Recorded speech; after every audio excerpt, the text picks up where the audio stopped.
Well, thank you very much, Mr. President. Today I rise to discuss the budget blueprint that we're debating here in this chamber and that we'll be voting on here on the floor of the Senate shortly.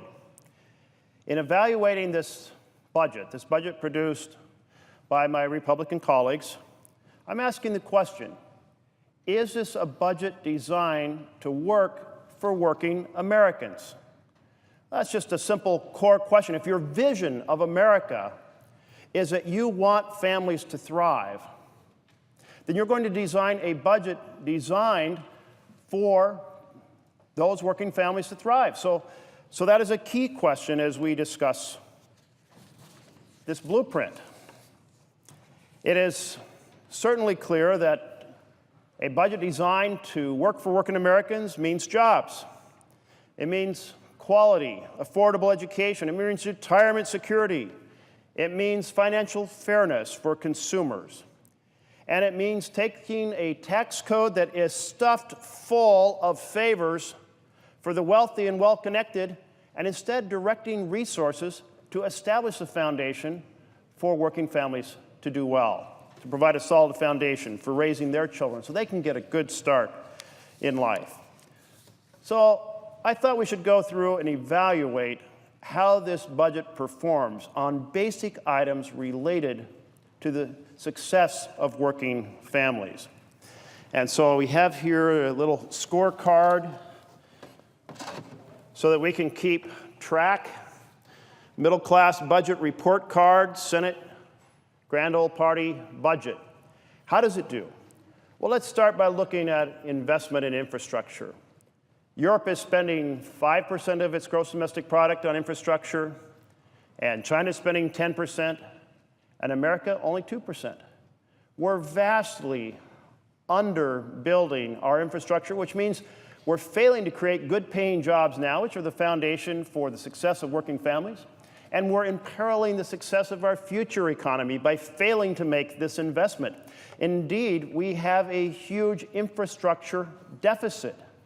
And there's no effort to address this deficit in this budget. Oh, the budget does have symbolic language that recognizes theoretically the need to invest in infrastructure, but doesn't direct resources to that effect. And so in committee and on the floor, we have offered amendments to say let's make a real investment in this effort, not just happy words. Well, in committee, it was rejected on a party line vote, 10-12.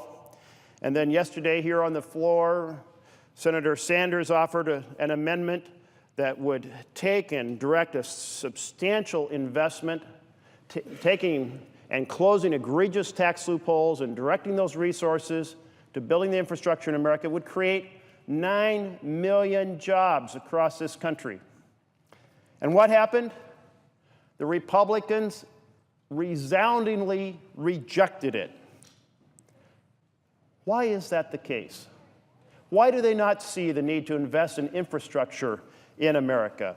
Voting, as we had 45 Democrats saying, yes, let's invest in infrastructure, let's create jobs, and 52 of my colleagues across the aisle saying, no way, no how. We are not going to do the important work to address the deficit in infrastructure.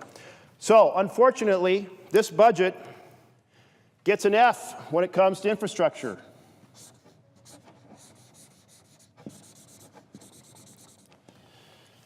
Well, surely as we turn to education, we'll find that this budget does somewhat of a better job.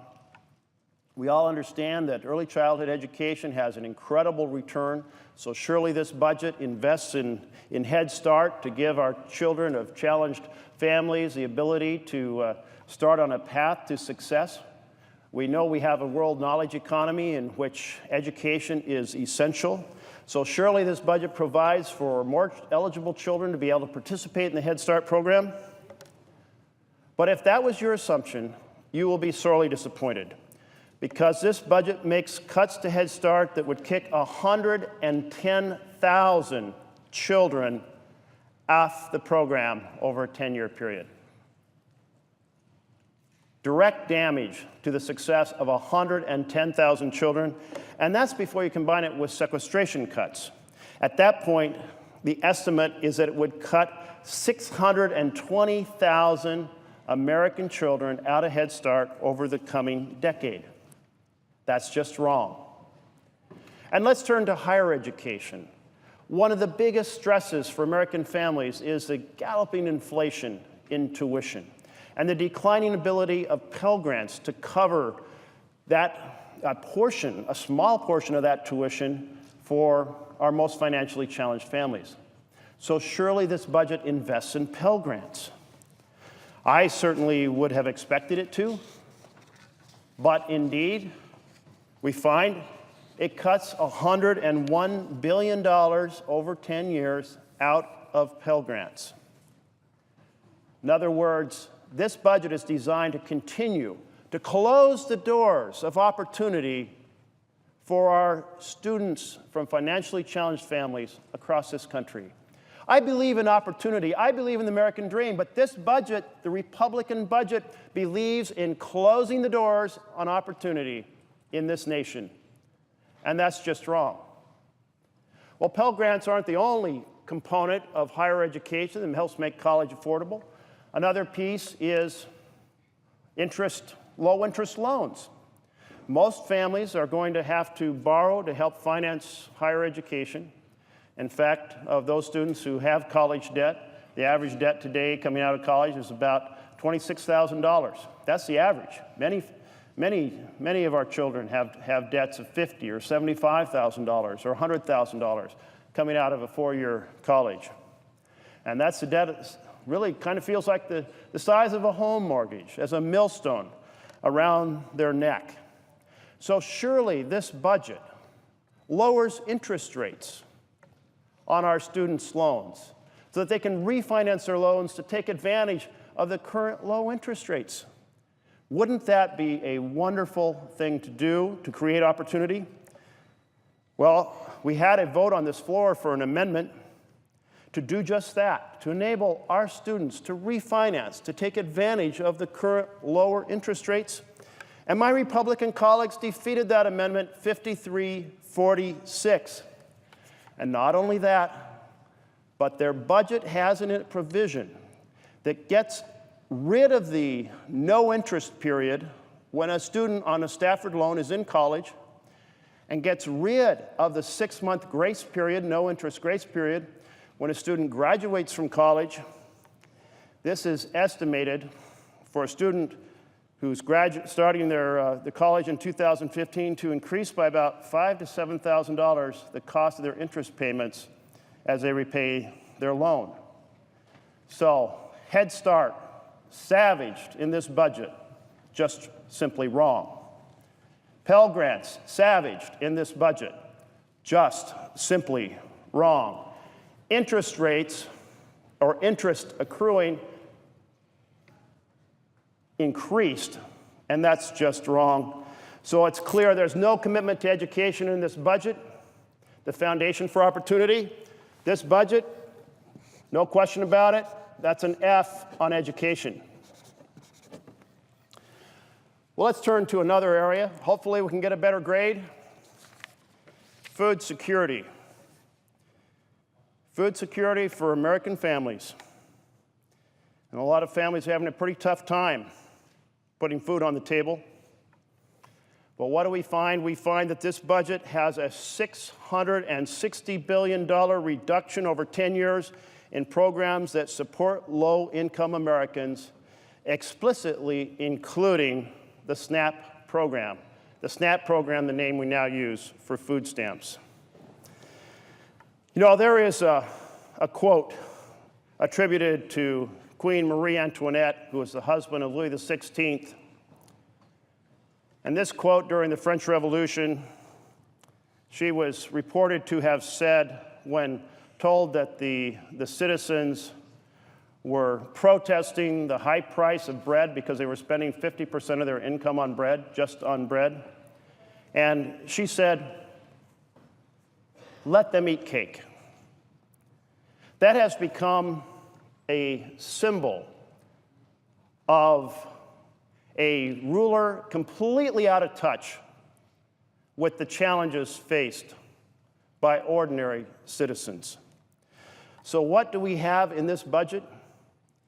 We have in this budget provisions that say to hungry children across America, to children of challenged families across America, let them go hungry.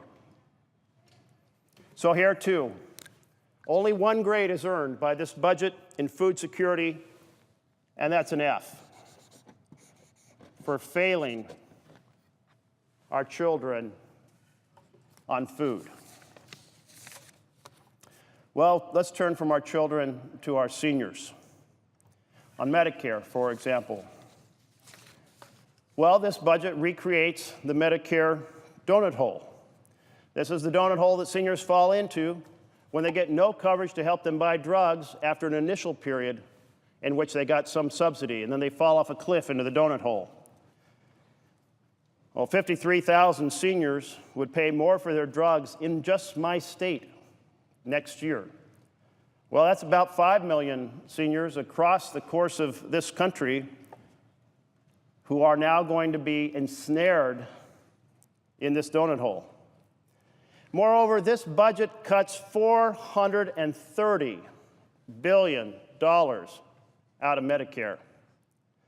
So whether it's getting rid of key provisions designed to help our seniors, like eliminating the donut hole, or simply solid investment in our health care program for seniors, this budget here too gets a failing grade.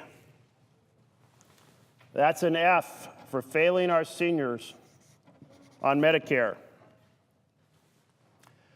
Well, how about consumer protection? You know, we've made a lot of progress in consumer protection. We used to have consumer protection split between a whole series of agencies. Of course, the key agency in all of it was the Federal Reserve. The Federal Reserve had its monetary policy personnel in the penthouse. That was really what they were paying most attention to.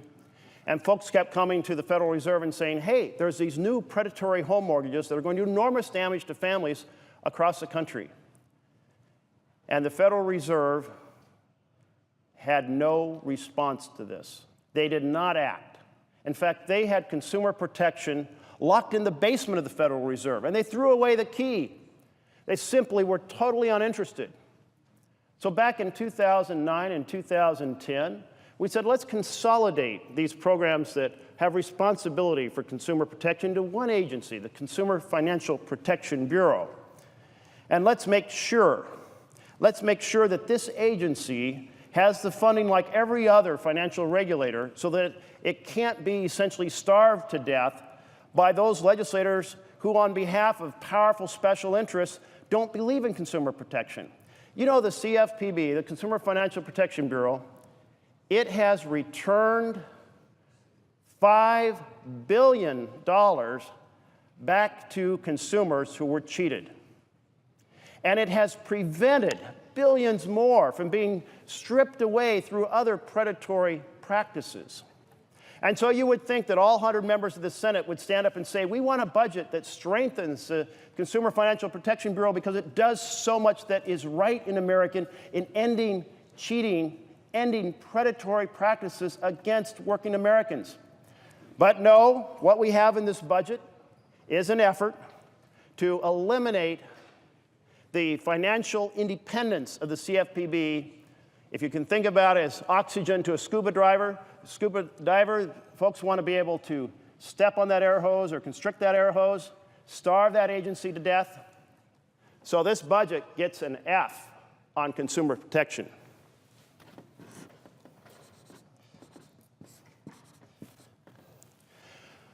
Well, certainly, since this budget does so much to cut food, cut Head Start, cut Pell Grants, increase interest rates, fail to invest in infrastructure, since it does so much damage to our seniors on Medicare, certainly it's asking for some sacrifice from our richest Americans, some bit of sacrifice from the corporate fat cats who are getting egregious tax loophole benefit.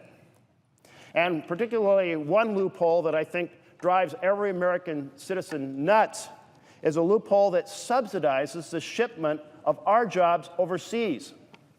Can't we all agree to shut down that loophole? Well, you would think so. But we had a vote on shutting down this loophole in committee, and a party line vote said, no, we're going to leave this loophole in place. So, in terms of protecting American jobs by shutting down a loophole that funds our adversaries overseas or our competitors overseas, this budget, it gets an F. Well, how about tax fairness for the middle class? I've certainly heard a lot of happy words about fighting for the middle class. Is there something in this budget that proceeds to say the best off are going to pay their fair share so that middle-class Americans get a better break? Well, in 1995, the richest Americans paid about 30% of their adjusted gross income in taxes. But by 2012, that rate had dropped to 17%. So does this budget rectify that? Does this budget say folks at the top end should pay their fair share? No, it doesn't. Not one slim dime extracted on behalf of fairness from the best off in our society. So what we have here, attack the middle class, no tax fairness, so an F grade on tax fairness. Attack the middle class in every possible way, attack the children, attack food security, fail on infrastructure, fail on consumer protection, and proceed to protect all the egregious provisions for the very best off in our society. Well, that's unfortunate to see such a dramatically terrible budget put before this body.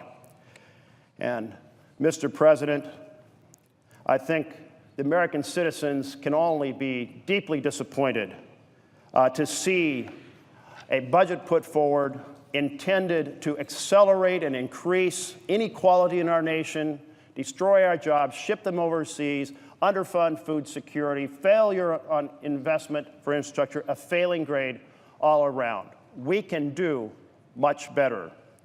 Thank you, Mr. President.